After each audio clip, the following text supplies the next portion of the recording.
हरे कृष्णा। श्रील गुरुदेव की जय। समस्त रूपानुगुरु परंपरा जय युक्त हो। गौर नित्यानंद प्रभु जय युक्त हो। समस्त वैष्णव और समस्त वैष्णव को मेरा यथा युग प्रणाम स्वीकार हो। हरे कृष्णा। वृंदावन के एक प्रसिद्ध ठाकुर हैं जिनका नाम है राधा रमण जी। वृंदावन के सबसे छोटे ठाकुर जी हैं ये, और बहुत ही सुंदर इनके विग्रह हैं।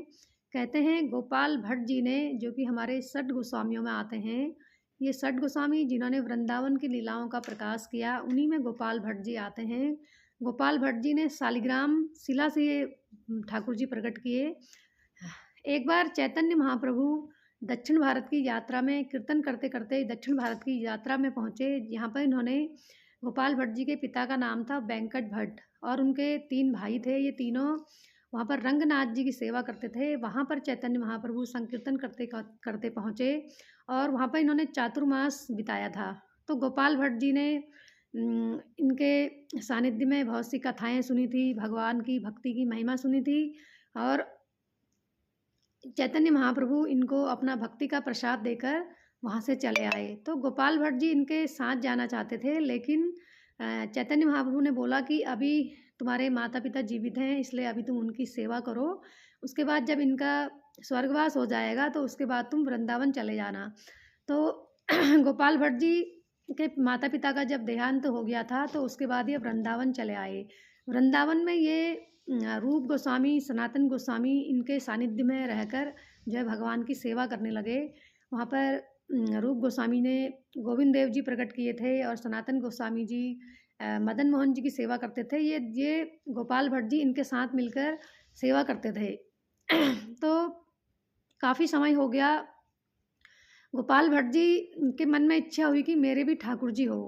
तो ऐसा सोचकर वो नेपाल गए। नेपाल में एक गंडकी नदी है। गंडकी नदी पर उस नदी में अगर तुम शालिग्राम, तुलसी का पत्ता डालो तो शालिग्राम ऊपर को आते हैं।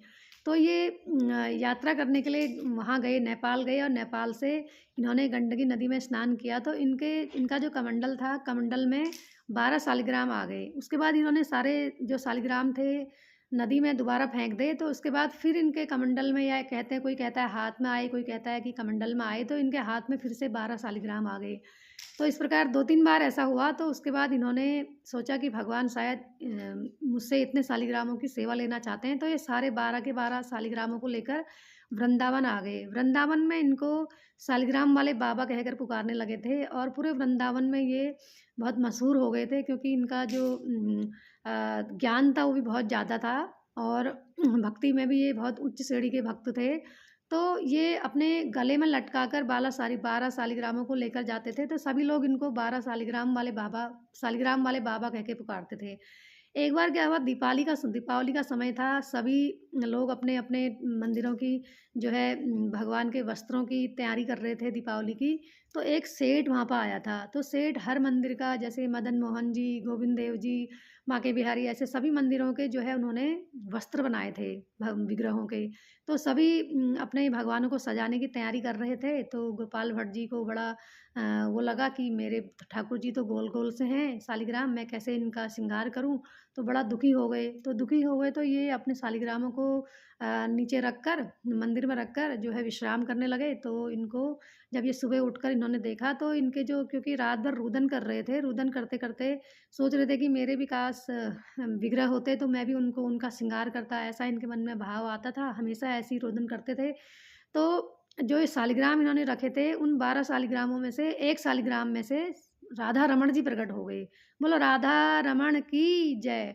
बोलो राधा रमण हरि बोल, जय जय राधा रमण हरि बोल, जय जय राधा रमण हरि बोल, जय जय राधा रमण हरि बोल, हरि बोल, हरि बोल, जय जय राधा, जय जय राधा रमण हरि बोल, जय जय राधा रमण हरि बोल।